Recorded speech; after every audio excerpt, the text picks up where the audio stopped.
tawaging ama dito sa lupa ayon sa Biblia. Brother Jared, mag-start na ang iyong time. Ako tayo Go, sige. Okay, Timer starts. sumayin niyo po ang kabuyapaan ng Diyos at pag-ibig ni Kristo nawa po ang manatili sa atin. Ngayon ay patutunayan natin ang isa sa aral ng simbahan na pilit ginigiba ng ating mga kaibayo sa pananampalataya, yung pagtawag ng Ama sa pananampalataya sa ating mga kaparian. Unahin muna natin i-refute yung kanilang binabasa sa 23:9 ng Mateo. Yan kasi ang kanilang argumento na huwag ninyong tawagin Ama ang sino man tao sa lupa sapagkat iisang inyong Ama sa makatwid bagas yan na nasa langit. Pag sila ang nagbasa na hindi nag-compile ng Biblia, magkakaroon po ng kontradiksyon. Dahil una, pag i-general natin yung 23:9 ng Mateo, ano nang itatawag mo sa papa mo? Mama. Pag ginawa nating literal yan, anong itatawag mo sa iyong mga tito na mayroong anak? Tita. Ilalabas, bakla naman ang tito mo, bakla naman ang papa mo, kung i-general natin yan. Kaya kailangan nating malaman yung context para hindi tayo ma-out of context. Bakit? Dahil ang 23:9 ng Mateo, ang kausap po dito, yung subject of the sentence, sa kapitulo 20, sa 15, ay yung mga iskriba at pariseyo na paimbabaw. Sa papaanong paraan sila naging paimbabaw? Maliwanag na maliwanag, nahikayat sila sa kasinungalingan. At isa sa uri ng kasinungalingan na kanya namang natutunan, sa 1:25 ng Roma, yung pagsamba sa nilalang. Ano bang ginagawa ng mga iskriba at pariseyo? Bakit sinabi ng ating Panginoon Jesucristo na huwag tawaging Ama? Ang context niyan, yung mga iskriba at pariseyo ay parang tinuturing na nila na Diyos sa langit ang kanilang mga guro, ang kanilang mga pare. Bakit? Dahil ang ginagawa nila, 23:15 ng Mateo, ginagawang makaiba yung anak ng impyerno ang kanilang mga inaakay. At isa sa uri ng manifestasyon ng pagiging anak ng impyerno sa 1 hangtod sa 25 ng Roma, yung pagsamba sa nilalang. Nakilalanin mo iyong guro na parang ama sa langit. Wala naman doktrina niya ng simbahang Katoliko na ang mga pare, Diyos Ama. Ngayon, bakit tinatawag na Ama? Samantalang ang sabi sa 23:9 ng Mateo, huwag tawaging Ama. Dahil ang konteksto po niyan, ayon rin sa mga Bible scholar na hindi Katoliko, yung mga iskriba at pariseyong sinasabihan ni Kristo ay itinuturing ng parang Diyos sa langit ang kanilang mga guro. Bakit? Dahil sa 23:15 ng Mateo, ginagawang makaiba yung anak ng impyerno. Ewan ko lang po sa kanya. Ano? Sa papaanong paraan ginagawang makaiba yung anak ng impyerno? Sabi ni Apostolo Pablo sa 1:25 ng Roma, ulitin natin, sa pamamagitan ng pagsamba sa nilalang. At sa uri ng pagsamba sa nilalang, yung kilalanin mo na parang Diyos na sa langit ang iyong mga guro gaya ng iskriba at pariseyo. That is the context of the 23 verse 9 of Book of Matthew. Dahil kung literally speaking natin yan iintindihin gaya ng nasa utak niya, anong itatawag mo sa tatay mo? Nanay! Anong itatawag mo sa tito mong may anak? Tita! At magkakaroon rin ng kontradiksyon sa Biblia. Bakit? 5:13 ng unang Pedro, si Pedro tinawag na anak si Marco. Nung tawag ni Marcos kay Pedro, ngayon tinawag siyang anak, Tita Pedro. Bakla naman si Apostol Pedro nun, yung Pedro mo na lang yun. Kaya ang tawag ni Marcos contextually ayon sa talata, Ama sa pananampalataya si Apostol Pedro. Nasa hula. Nice! Dapat propeta ka, alam mo yan. Nagtaka ko, di mo alam sa 22:21 ng Isaiah, sa bibigyan ng susi, tatawagin ka ma. Hindi susi ng kotse. Ano? Yung susi na yun, it symbolizes the authority na binigay kay Pedro. Ngayon, kung ibinigay kay Pedro ang susi at ang bibigyan ng susi, tatawagin ka ma. Anong tawag natin kay Pedro? Papa o mama? Papa! Kaya dyan pa lang, kung gagawin nating literal ang 23:9 ng Mateo, kontra-kontra na sa Biblia. Pag naniwala kayo sa kanya. Pero pag maniwala kayo sa simbahan na siyang naglagay sa Biblia, wala pong kontradiksyon. Dahil una, ang context noon ay pumapatungkol sa iskriba at pariseyo. Dili sa mga Kristohano. Hindi rin sa'yo, dahil hindi ka naman Kristiyano. Kristyanuhan ka lang. Pangalawa, kung yun ay gagawin nating literal, magkakaroon ng kontradiksyon sa Biblia. Ano pa? 2:13 ng unang 1. Si Apostol Pablo o si Apostol Juan, tumawag ng Ama sa mga apostoles. Sinusulatan ko kayo mga ama. Ikala ko ba bawal? Ba't si Apostol Juan nagsulat? Sinong paniniwalaan natin? Siya o ang mga apostoles? Ano ba ang mga apostoles? Isa si Apostol Pablo. Dito po sa ating mababasa, sa 15:16 ng Roma, upang maging lingkod ni Kristo Jesus para sa mga hintil, gumanap ng tungkuling pari. Ibig sabihin ng mga apostoles, una si Apostol Pablo, pare. Ngayong pare, anong tawag sa kanya? Basa, verses ito. Maganda ipatato mo. Ano sabi sa 4:15 ng unang Korinto? Sapagkat bagaman meron kayong 10,000 tagapagturo kay Kristo, hindi naman marami ang inyong mga ama, sapagkat ako ay naging ama ninyo sa pananampalataya. Patay ka. Ngayon, kung tutol ka dito, mag-time travel ka, sampigahin mo si Apostol Pablo. Bakit? Dahil si Apostol Pablo naging ama, si Pedro naging ama. Kung gusto mo ikaw, kunin mo yung susi kay Pedro, kung makuha mo. Di ba? Kaya, Time. maliwanag na maliwanag, natindigan natin. Hindi masamang tumawag na ama pagdating sa pananampalataya, lalo na sa mga kaparehan. Kaya kung tutol ka dyan, tutol ka sa doktrina ni Kristo. Kung tutol ka dyan, tutol ka sa doktrina ng mga apostoles. Lalabas lang yan, kaya ka kumontra. Pinalabas ko, anti-apostoles ka. Propeta, 24:24 Mateo, hula ang propeta. Bakit? Dahil hindi niya alam yung hula sa 22:21 ng Isaias, paano naging propeta yan. Revelation lang pinagpukusan. Sinali pa si Manny Pacquiao. Anak ko. Dapat sinali mo rin si Kuya Will. Diba? Kaya yan po ang argumento ng simbahan. Pagpasensyahan mo na, Prophet Louie, kailangan ko lang talaga maging mabagsik. 4 minutes na. Ano? Pagpasensyahan mo na kung nakasabi ako sa iyo ng masakit. Dahil masakit ang katotohanan pero hindi papasa sa iyo. Dahil ang ating argumento sa 7:17 ng 1 sa turo. At isa sa turo, sa Ikalawan Timoteo 3:16 ay pagtuturo, pagsansala at pagsaway, at isa sa kaparaanan ng pagsaway. Sa 12:9-1:13 ng Tito yung may kabagsikan. Sapagkat hindi magigising ang isang tulog pag hindi mo sinampal. Amen! Amen! Kaya kailangan mo na kitang sampalin ng tunay na aral. Ano lang to, para sa basketball may sikuhan. Pero walang suntukan. Depende na lang kung suntukin mo ko. No? Kaya yan po ang argumento ng simbahan, argumento ng mga apostoles para hindi po kayo maligaw at ating natindigan ngayon. Moderator, rule na tayo. Cross-examination. Okay, time. Okay, salamat Close. sa 10 minutes stand ng ating kapatid na Brother Jared ng Catholic Crusaders. No? Sa kanyang tema na papatunayan niya na ang mga pari ay pwedeng tawaging ama dito sa lupa ayon sa Biblia. So this time, dadako naman tayo mga kapatid sa paggisa ng ating kapatid na Prophet Louie. So galing pa ito sa Negros, Bacolod, pero dito na Cebu. Dito na sa Cebu. So gigisahin si Brother Jared, gigibain ni Prophet Louie. So punta na tayo sa 10 minutes cross-examination. Timer. So unang tanong, Timer start now. Okay. Okay, ngayon, patunayan ko na napakasimple lang na debate ito dahil number 1, ang pari lang ang Objection, tukoy Moderator. ko. Objection. Post ako time.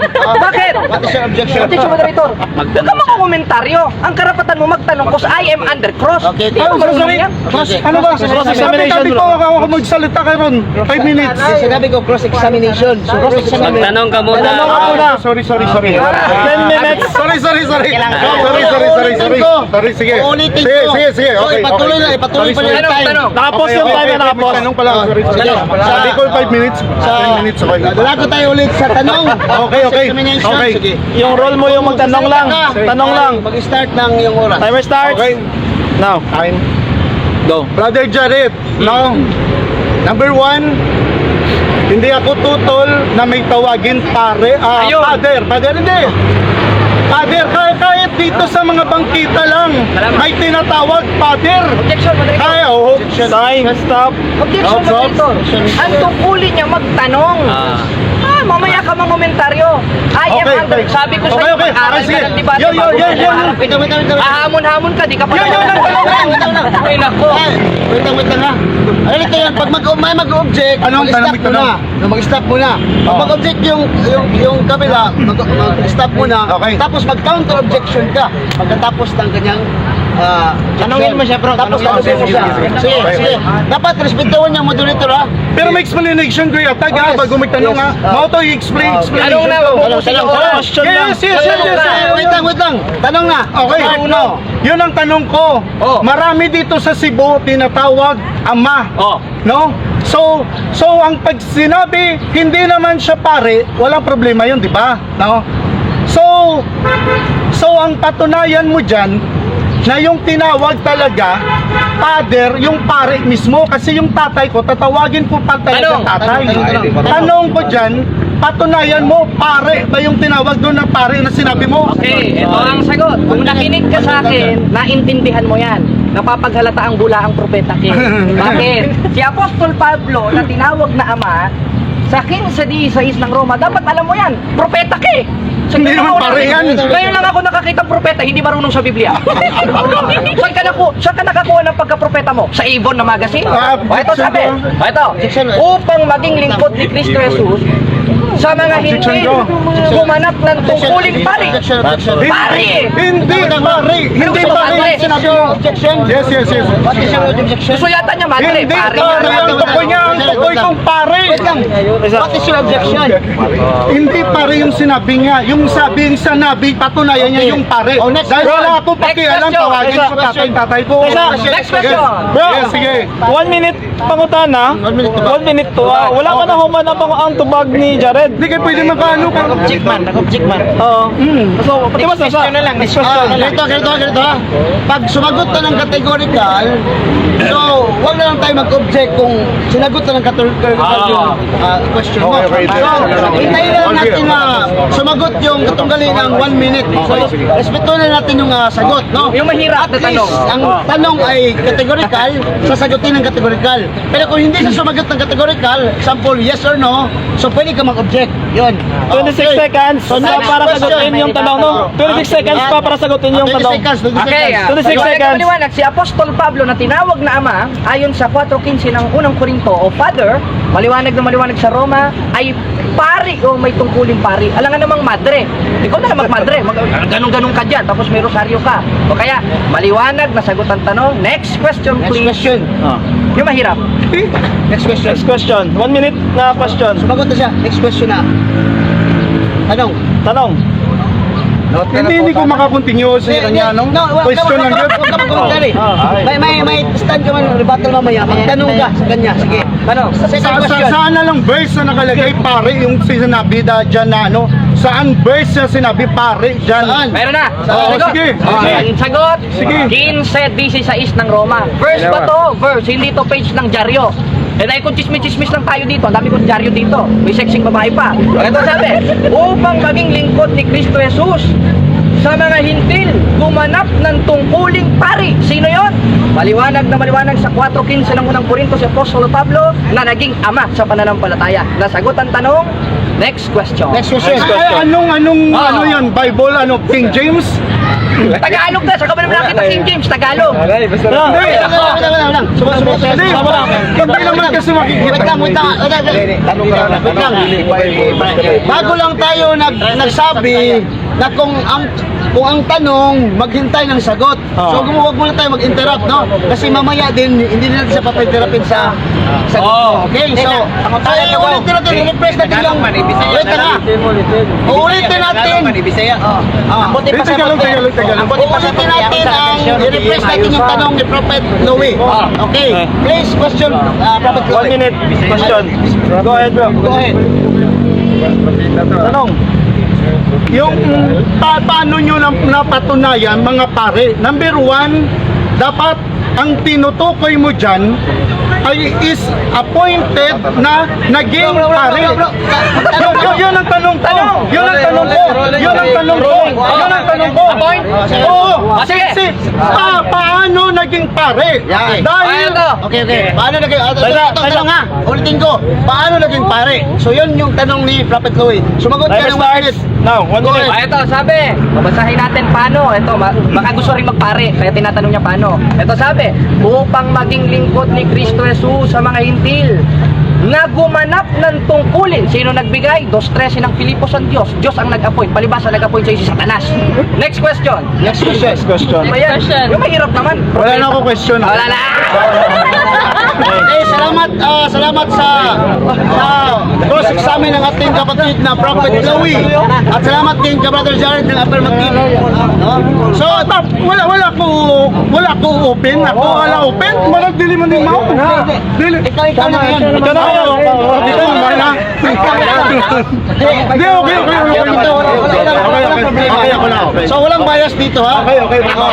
Kinaklaro ko lang na pagkatapos niya mag-stand, ikaw naman Okay. Sayang yung... Okay. Okay mga kapatid. Bumanila ha, mamunta na may audience ha. Okay, may problema. So, ngayon mga kapatid, Ay, 10 minutes ko, 10 minutes. Okay. so pakinggan po natin si Prophet Louie upang gigibain niya yung stand ni Brother Jared, no? Na ang mga pari ay hindi pwedeng tawaging ama dito sa lupa ayon lang sa Biblia na kailang nakipagsunduan. So mga kapatid, ating pong palakpakan, Prophet Louie. Timer starts Time now. start now. Magbibigay ako ng magbibigay ako ng isang propesiya about sa church, no? Kasi kung tumatawa si Brother Jared, napakaganda niyan, no? Bro Jared, dito ka muna. Dito ka muna. Yung propesiya is hindi lang hanggang sa statue sa Babylonia na tinamaan ng bato. Objection, moderator. Wait lang. Sa stand is wala tayong objection. Bro, wala po tayo. Wala. Okay. Wala sa tema, moderator. Hindi, mahulog na yan, papunta yan dyan. Huwag kang magmadali. Ayan Huwag ka lang umiyak. So, Sarado ka lang. Respeto natin yung moderator. Tama na. Mawan voice na rin ko sa'yo. Wala na. Wait lang. Wala po. Tuloy. Meron tayong propesiya. Meron tayong propesiya. Yung statue sa Babylonia is iba't ibang kaharian, ulo, katawan hanggang paa. So, sa inyong mga Katoliko, yes, kayo ang bato na tumama sa isang rebolto, kaharian, no? Propesiya. Pero ang propesiya natin is ang bato is naging isang malaking bundok, isang malaking Kristiyano, isang templo ng Diyos na walang wool, walang dingding. Yun ang yun ang pagkakamali nyo dyan. So mga Katoliko, kung sasabihin nyo na ang templo nyo is templo ng Diyos, pero kung buksan mo ang propesiya, ang simbahan ng Diyos is walang wall daw, dahil ang dingding, ang wall daw na apoy ay ang Diyos, no? So dito tayo magpo-point ng gusto nyo, no?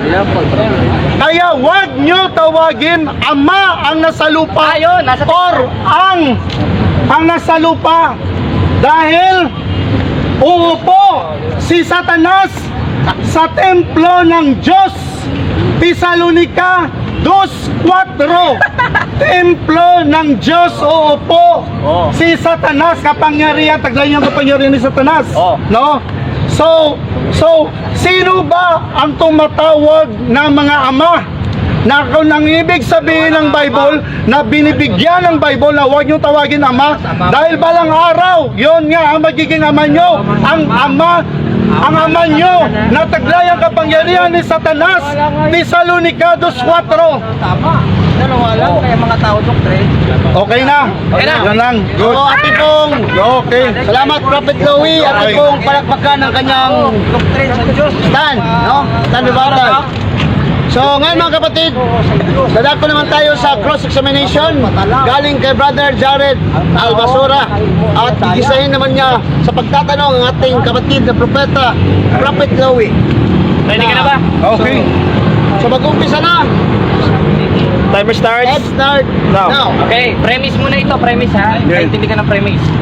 Sa 4:15 ng unang Korinto, ang sabi ni Apostol Pablo, ako ay naging ama. Tanong, tama ba si Apostol Pablo? Patunay na hindi masamang tumawag ng ama? O sinungaling si Apostol Pablo? Tama o sinungaling? Wala ako problema dyan sa Objection, tinawag Enrico. sa ama. Objection Yes or no? Ano ba yan? Moderator's time. Ang kanyang tanong is Ang tanong mo categorical. categorical, sagutin mo So, sagutin categorical. mo ng categorical. Tama ba ang talata? Patunay na hindi masamang tumawag Yes, ng ama? tinawag. Ayun, salamat. Wala problema. Amen. Praise the Lord. Sunod na tanong. Sunod na tanong. Sa 5.13 ng unang Pedro, si Pedro tinawag na anak si Marcos. Contextually, kung ikaw si Marcos, ano itatawag mo kay Pedro? Ama, patunay na hindi masama tumawag ng ama, o ina, patunay na bakla kay Pedro? Ama o ina? Wala problema yan, Objection brother. moderator! Ano ba yan? Tinawag na ama, yes, okay yan. O yun, salamat. Explain? Hindi naman yan pare yung sinabi mo. Ang ama, power na, ginagamit. Hindi naman yan pare. Oh, dalawa kayo. Legit ang pangitao na ton. Kung naging doktor. Ah. Kung naging pare. Kung hindi pa naging pare, hindi pare. So, next question. Hindi pare. Walang pare sa Jerusalem noong time ni Jesus Christ.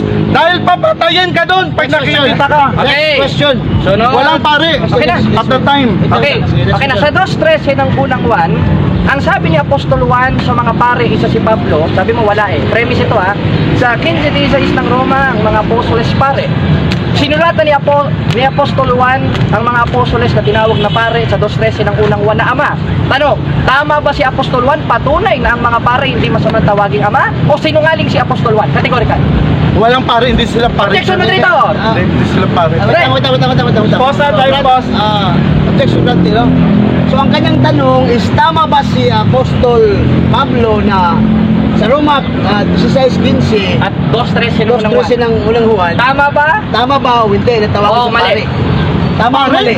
Tama, mali. Tama Baka mali? sa Bible.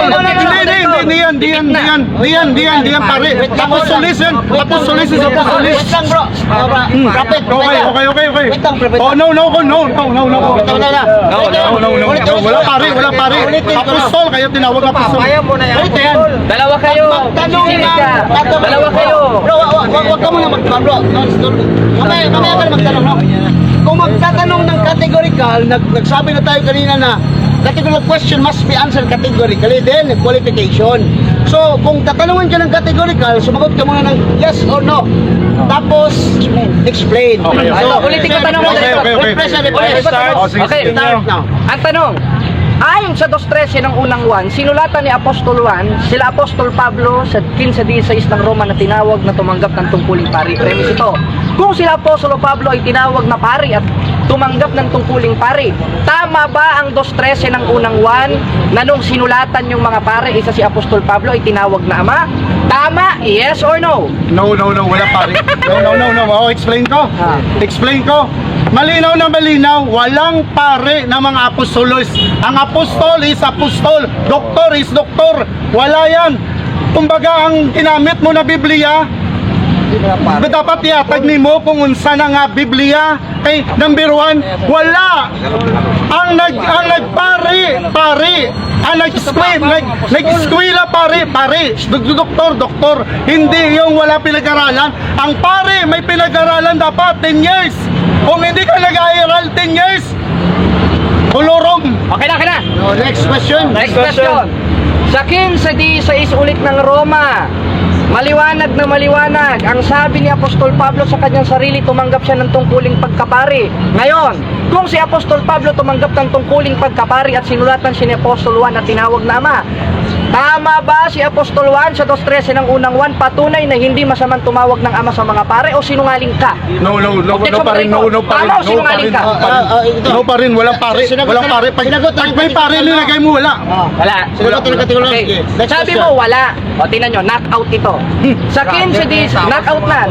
Dalawa na kayo. Sabi ko sa iyo, total dumadaldal ka. Dalawa kayo ng puno nyo. No. Papuntay mo dyan. So, magtanong ang kapatid side. Dalawa na kayo. Bro. Yan, sa unya na bro. Paliwanag ako. Isa lang ang amahan, tawgon ang Diyos. Ito na. Hindi, wala pa. Tatanong na ako. Isipahon siya nga, tawagon amahan. Hilo. Sa langit. Okay. Pero kita, in create siya, hinimo ta sister and brother ang tawgon. Hindi amahan. Sabi mo kanina, walang pare. Narinig yan. Timer starts. Next question. Sabi mo kanina, walang pare. Narinig Marinig nyo yan. Knock-out ito. Tapos ang karir nito. Putulang sungay nito. Sa 15:16 ng Roma, ang sabi ni Apostol Pablo, tumanggap ako ng tungkuling pagkapare. Tanong, ayon sa aking nabasa, ano ang tinanggap niya? Pagkapare o pagkamanloloko kagaya mo? Wala. Ah! Ang Bible, wag yan. Wala. Wag yan, dilimatch. Bro. Dilimatch, wala ganun sa Bible. Dagyan ko na kapitan Bible. Dagyan ko na kapitan Bible, wala na. Bro, kita bro. Sumagot ka Wala muna pa lang ng po eh. Wala. Kategorya sa sagot niya. Ano ba ang natanggap ni Pablo? Pagkapari ba? O hindi? O, ano tinanggap niya? Ayon sa Hindi ka pare. Apostol sila. Wala. No. No ako sa lahat. Dahil ang apostol, hindi pare. Wait, bro. Respeto mo na sa moderator, bro. Okay. Siya, prophet. Propeta, Louie. Pero ito yan, bro. Na nagkaintindihan tayo kanina. I-report ko yung tanong. I-refresh ko muna. Nagkaintindihan tayo kanina, pag magtanong ng categorical, inuulit-ulit ko, sumagot muna ng categorical bago ang qualification. So, respetuhin mo, huwag ka muna mag-no, apostoles, ganyan. Categorical question must be answered categorically. So yun, i-refresh mo, Brother Jared, yung tanong. Okay, bisayain na natin ha, Oh, para start now. maintindihan niya. Sige, Ako na sige. mag-a-adjust, baga Sige. matakoy Tagalog. Sige, now. Start now. Biblia to, tinan nyo, knockout na naman to. Sabi sa 15:14 ng Roma, 16:14 ang sa 15:16 ng Roma, gihimo akong sulugon ni Kristo Jesus aron mag-alagad sa mga dili Hudyo. Nag-alagad ako ingon nga pari. Sumala sa ako nabasa. Oh. Sino itong alagad na pare na tinutukoy dito sa 14:16 ng Roma? Ikaw o si Pablo? Patunay na hindi masamang tumawag na pa. Ang pa. No. Sagutin mo muna, bro. No nga. Sino? Kinsa eh. Kinsa ang isultihan? Si Pablo ba? Bugbog. O ikaw? So wala pa silang mutanag yung Nabasa man. Ang imong tubagon, kinsa ba ang isultihan sa Roma? Sige, question ulit. O premise ito. Ah. Ang sabi sa 15:16 ng Roma, ang katarungan sa may sukong pagsulat ni Pablo. Okay. Gihimo akong sulugon ni Kristo Jesus aron pag-alagad mga dili Hudyo. Nag-alagad ako ingon nga pare. Kinsa ni giingnan nga pare. Sumala sa Roma. Kinsa? Ikaw o si Pablo? Tubag. Sino bang sinabihan sa Roma 16:15? Pare. Si Pablo ba o ikaw? Tubag. Dito ka Pero ba? kabutan din na siyempre si Pablo na. Okay, explain, okay ha? Wag na natin pahabain ito. Dahil ang mga umalis sa Katoliko, kaya ng Iyak na! INC ni Manalo, dating daan, nagsihalisan dahil sa patunay na mali talaga ang pagtawag sa Ama sa mga leader ng church dahil malinaw naman nakalagay sa Matthew 23 na huwag tawagin Ama pero ang tigas ng ulo nyo ginawa nyo pa rin. Yun nga ang future natin dahil si Satanas sa magiging ama nyo. Thessalonica 2:4 uupo siya sa templo ng Diyos. Next question. May anak ka na ba? Yes. Okay, ito ha, premise ito. Ngayon may anak ka. Ito. Kaya na, luma na. Sige, luma na. Last question. Okay, Oo, kabalon ako na. Huwag mo pag-aligingon, kabalon ako anak. Sige. Oo, may wala problema. Okay na. Tanggap na. Ngayon, tanggapin mo na. Pero objection man po kay pare, malang patunayan, dili man ang tatay Wala ko. kang pakialam kung ano itatanong ko sa'yo. Hindi ka ang presidente ng Okay, Pilipinas. sige. Ito, ngayong meron kang anak, anong tawag sa'yo ng anak mo? Papa? Patunay na hindi masamang tumawag ng papa? O mama? Papa o mama? Sagot. Ano tawag sa'yo ng anak mo? Papa o mama? Opo, sige. Wala. Di madala. 3 minutes mo! Ang doktor, ako. Meron 3 question, meron pa. 3 minutes mo. Explain ko. Wala diri labot Ang giingon nga kung kinsa man tawgon, una ko na sinabi kanina, na bisan sa bangkita may tigulang tawgon ko, Father. Ang pamatudan mo, katong pare nga may giiskwilahan, ang apostol is apostol, ang pare is pare. Hindi nag-eskwela 10 years sa mga apostol, so hindi sila makount pare. O ang number 1 dapat tawagon gali sa tinuod nga ama, kung gitawag ang ama, kung di Okay, sila. Rodrigo, roll kayo. Sobra-sobra na. oh. Next question, please. Next. Time lang? Wala pa, 2 minutes po. Oo. Next. Oo. Okay na yung 1 minute. 1 minute question, 1 minute Brother question. Jared. Okay, next question. Ayon sa ating tema, premise ito, sa tema natin, patutunayan ko na hindi masamang tumawag ng ama. Ayon sa ating tema, alin ang hindi masamang tumawag? Ama, patunay na panalo na ako sa debate? Yung pa, O yung ina? basta. Ama o ina? Alin yung hindi masamang tawagin? Ayon sa, sumala sa atong tema. Ama o ina? Ama o ina, yung tanong niya. Tama siya. Wala yapon. Ay, which means wala may pare sa una time ni Jesus Christ. Wala'y pare. Wala'y pare. Apostol, propeta. Wala'y pare. Wala'y pare. Ano sila last? 1 minute pa, sige Wala'y pa. pare. Ano yun ba na yun? Wala'y pare ha. Number 1, si Jesus Christ dapat ang tawgon na Father kung totoo yan. Pero magay si Jesus Christ. Ibigay mo, gitawag sa Ama. Okay, tingnan nyo. Last question. Oh, Auto, Jesus Christ. sabi niya, magbigay Bigay mo. daw. Bibigyan natin kahit walang Pasko. Ito. Ang Okay. sabi sa... Okay na? Last question. Last question. O sige. Basahin natin ha. Isayas. Hindi siya yan. Bayo. Chismoso talaga. Go, last Wala. question. No match. Sige, dalawang question. Go, 1 minute Propeta. question. Last question, Okay, last last answer. question. Sabi mo walang pare. Eto ha. Ayon sa 15:16 ng Roma, ang sabi ni Apostol Pablo, kami ay tumanggap ng pagkapare. Tanong, sinong mas matalino sa inyo ni Pablo? Ikaw? Na Di nagpasalamat? man mo, Ikaw o si Pablo? Di man na mao. Oh. Giingon ko. Giingon ko. Kung si Jesus Christ gitawag Ikaw ama. o si Pablo? Wait. Yung tanong is pasok ang tanong kasi sa ama at pagkapare. So ang tanong niya nasa 16 ng Roma Oh. na pare. So pasok po ang kanyang tanong, please. Sabi mo kasi walang pare. Okay. Kaya Wag ka naman sabi, Wag ka mo lang sumagot kung hindi. ang sabi naman ni Apostol Pablo, tumanggap sila ng tungkuling pagkapare. Sinong matalino sa inyo ni Pablo? Ikaw o si Pablo? 1 minute. Sagot. Tubag. Sinong matalino sa inyo? Ikaw o si Pablo? Panalo na. No, mga Okay, tapos na po ang Conclusion, Rodrigo. debate na to at